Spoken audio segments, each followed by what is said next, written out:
Hello everyone, welcome.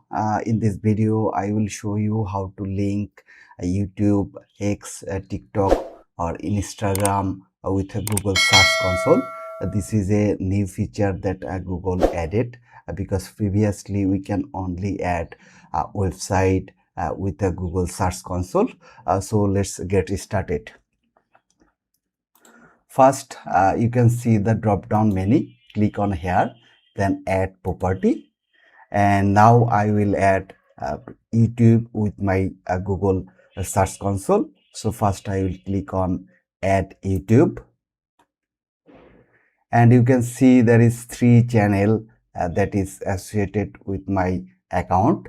So I will add this Marv Digital one and add property.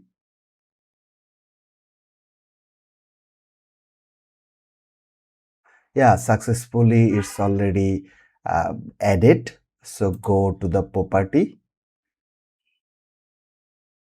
So when if I again click on this drop down menu, then you can see there is another one option is added.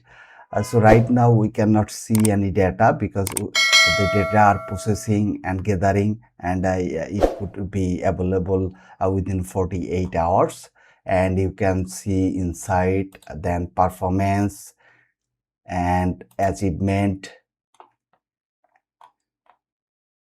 and there is a setting option.